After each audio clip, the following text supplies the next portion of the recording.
Hi, I'm Samantha Swick, Chief Marketing Officer of the Americas for Inspera, and welcome to Exampertise. In this podcast series, we will be speaking with industry experts who will share their knowledge on the assessment challenges institutions and students are facing, with the thought leaders who are passionate about the digital learning evolution that is occurring, and with Inspera leadership, who are at the forefront of creating digital exam experiences that are shaping the learning environment, with each digital exam authored, delivered, monitored, and graded. So join us as we explore how to modernize the digital exam experience with Exampertise.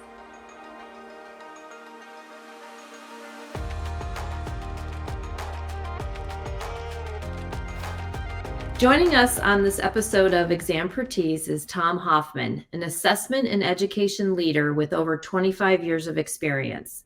Thanks, Tom, for being our guest today. I'm looking forward to diving into our conversation about academic integrity and the digital assessment tools available to hold students accountable. So let's get started.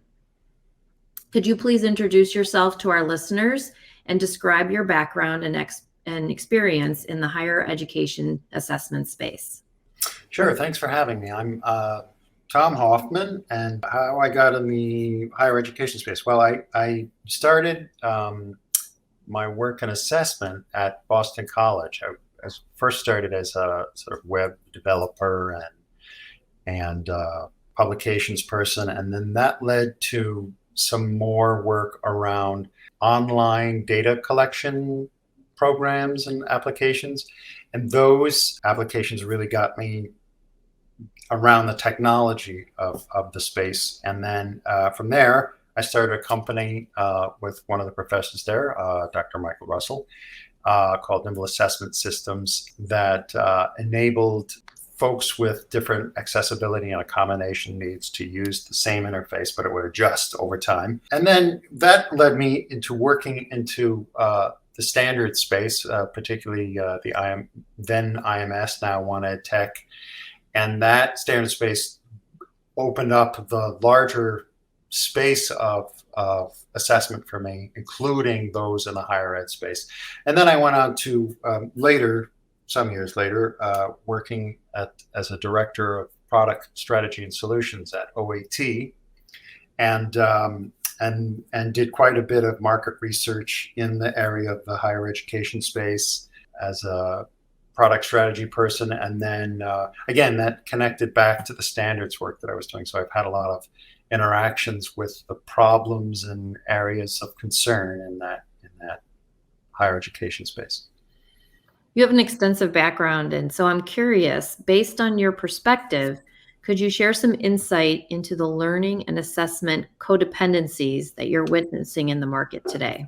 I think what's changed more recently is the technological tools that we have available to us have enabled that to happen in that online space, right? These new tools mean that we can start including assessment into our learning activities. And those activities are rich and give us lots of data. So, we're also seeing teachers being able to get access to data and information from those more formative kinds of assessments in new ways, right? So the NWA MAPS test is a good example of those sort of formative regular tests that happen in schools, and those teachers are able to use that data to inform their instruction, to inform which students need more support in one area or the other. So they're getting used to that data. In a way, it's teaching them all about the value of that assessment data. And I think that's just means that they're more willing to use those online resources to get more assessment data so that they can make data-driven decisions, right? I also think that, making these kinds of online tests, it does take more effort than your typical classroom test. But because these resources can be used across school systems, districts, states, that amount of time and input that it takes means that it's a shared resource. Codependency that we're seeing at Inspera is really around academic integrity. And I'm curious do you think that we're changing our definition of what integrity, proficiency, performance, and student success looks like because of the tools that are available today? Yeah, I mean, these are all, it's an interesting time for all of those particular subjects. I mean, I think the amount of information that we all have on our fingertips and the ability for AI to collate that information has sort of, it's making us rethink what it is to know something, right? Or to show that I'm proficient in it, right? If I can just have something collate for me a lot of information and say, oh, you wanted that, like, job done. That doesn't mean I know what it is, but you wanted it, so I did it for you, right? We might have to change what we mean by that, because we may need to come up with different kinds of assessments to gauge proficiency, particularly if like there's this magic button that just gets it done. We have to rethink it then, right? That what we're asking people to produce may not be the right assessment, or what was the purpose of having them produce that? Is there another way to get at that same result, right? Assessment itself is a technology, aside from the online technologies that we all use for those assessment events, right? I think student success is also, we have to think about what it means or what the point is of an education. So, from a student's standpoint, it needs to be more than the hurdle they're getting over. It needs to be, what did I do? And certainly the outside world is using these events to gauge whether they're ready for something or not, right? So student success may need to be measured in multiple points rather than single points. And I guess the example for that is you're even seeing universities now not use the big tests that the way they used to. They're dropping them even as being not enough, even though they have multiple points.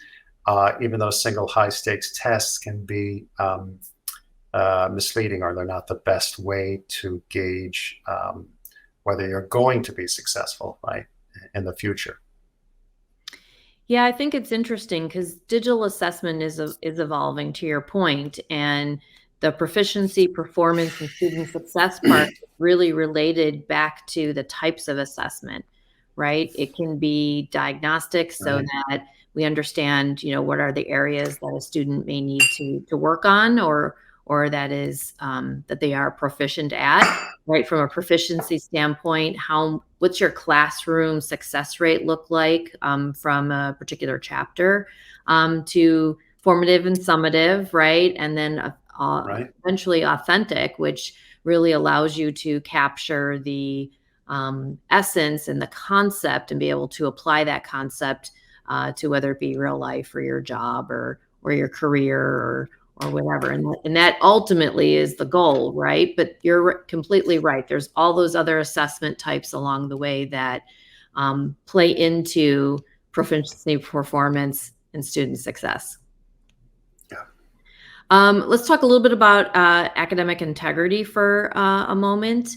Can you give us your definition of what that is and share the events that are prompting conversation around the ethics challenge that is currently happening on campuses? I mean, I'm a little uncomfortable giving the definition for academic integrity at that sort of higher level. I'll leave that to the deans and maybe the students. There are already existing codes of conduct that I think would include many of the things. The events that are surrounding it are related to the use of generative AI tools. I mean, further back in history, we could go to pre-written kinds of essays or responses that are used year after year by the same professor. So, maybe that's going to have to change in both ways, right? That we have to be aware of how cheating can happen, and then, don't ask the same question every year. So, I mean, what I am more comfortable with is talking about academic integrity in the context of an assessment, right? So in an assessment, anything that undermines the validity of the test is going to be considered cheating in the context, right? So that's going to undermine academic integrity, because what was the purpose of the test?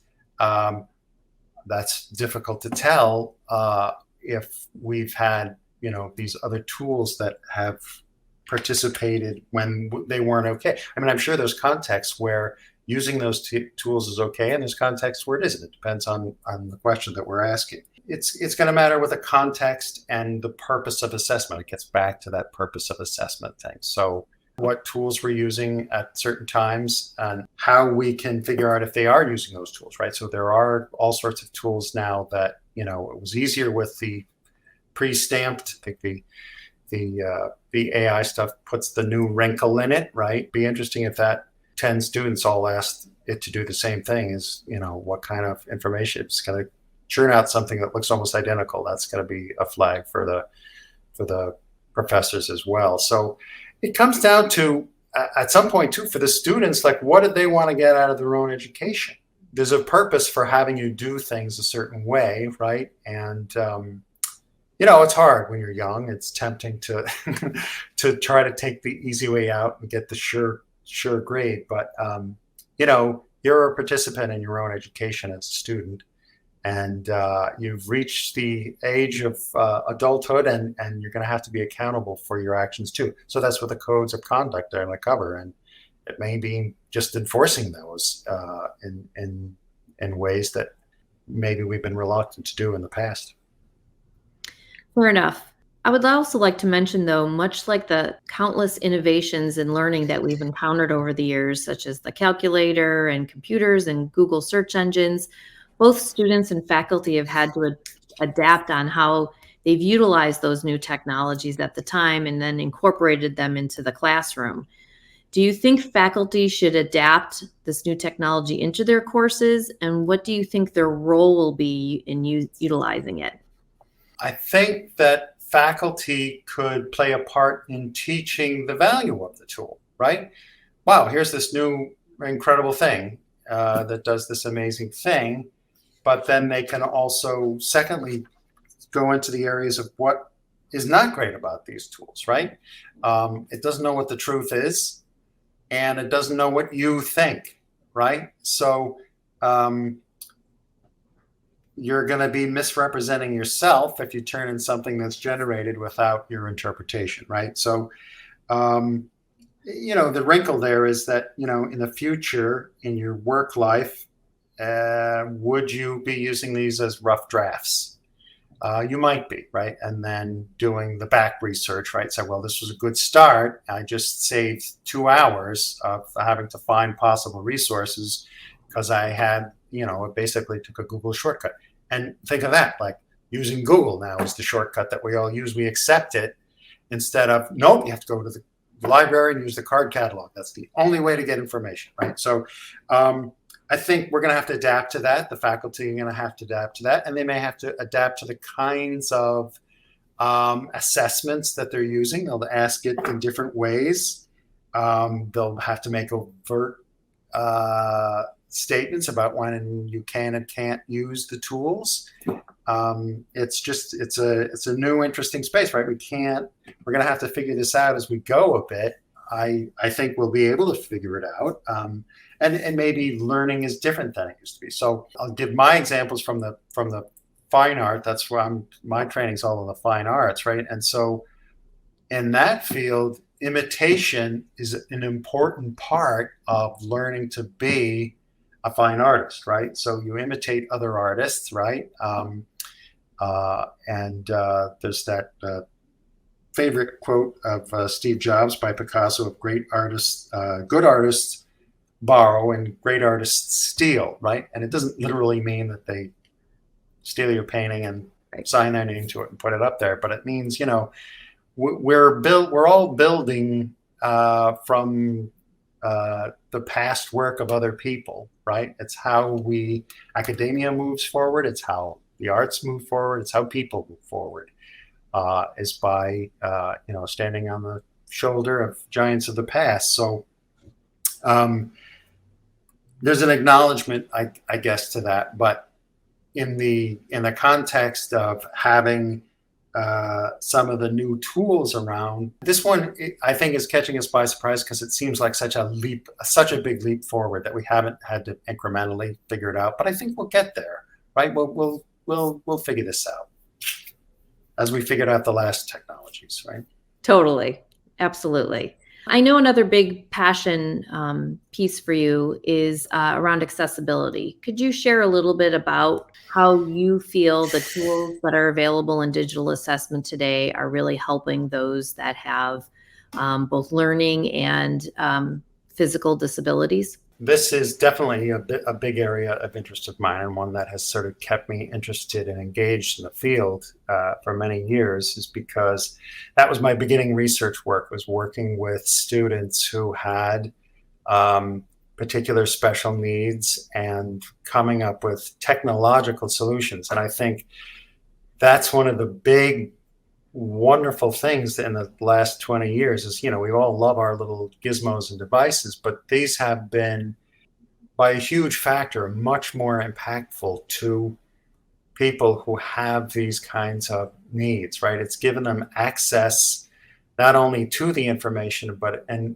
enables them to participate as full people in the world of ideas, right? So, and the world itself, right? Just navigating through the world. It's the iPhone has been transformative to all sorts of people because it's a amazing computer that you can take with you everywhere, right? So I really think that it's been life-altering kinds of technology for people who have accessibility and accommodation needs, and because they're now everywhere, right? It's not, you don't have to go out of your way to get those kinds of tools or have that kind of capability. I mean, we haven't figured it all out. There's still some barriers around there, and not all places have been able to spend the time and money it takes to create the accessibility. But we're getting better and better at it, so I'm very hopeful.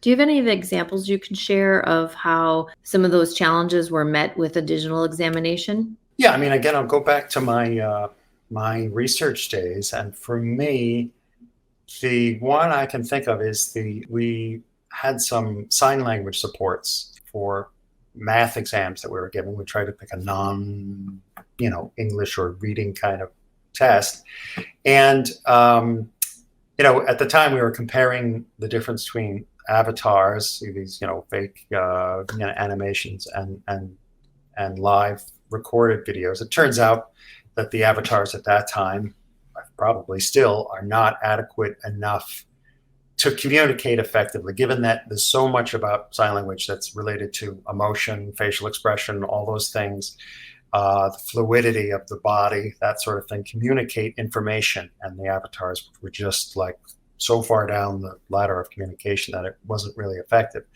But just to see that possibility given to the students was transformative to them, because while they have strong language acquisition, it's in sign language, right? So it's incredibly hard to learn a written language if you can't hear it. So their English skills are not usually, it takes a lot longer and harder to learn those kinds of skills.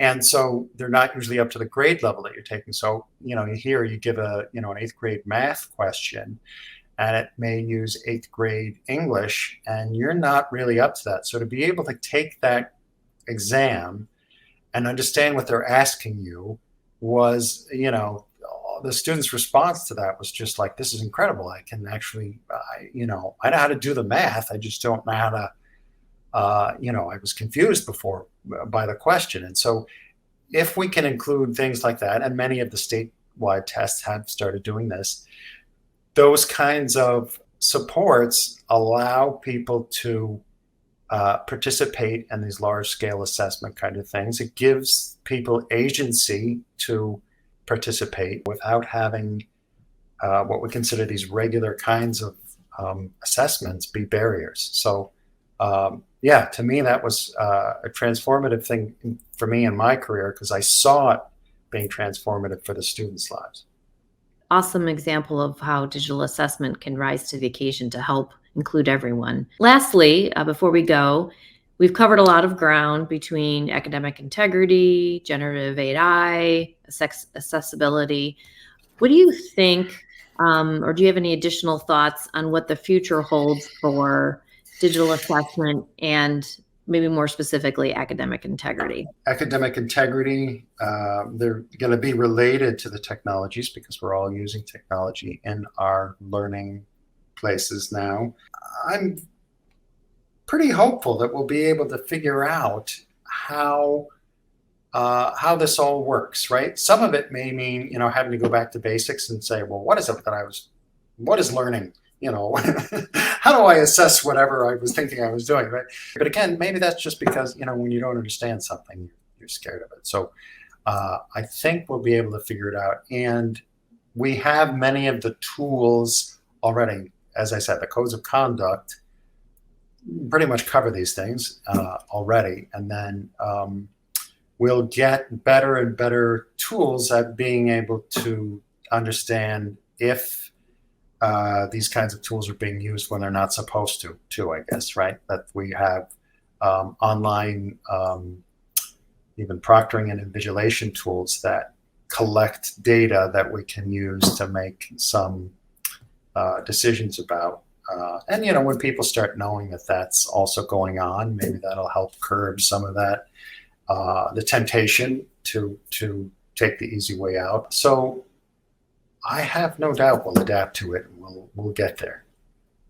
Excellent. Well, it has been absolutely lovely talking with you. Thank you so much for sharing your input, your expertise, and your knowledge in these areas. I think our listeners will be truly will enjoy this particular episode. So thank you, Tom. Great. Thanks so much for having me. Really enjoyed it.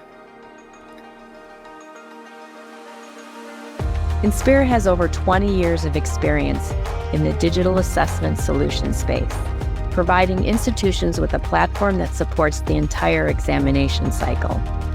And it revolutionizes the exam experience while providing an easy-to-use interface, allowing students to demonstrate their understanding of a course's subject matter, which ultimately fuels the digital learning process.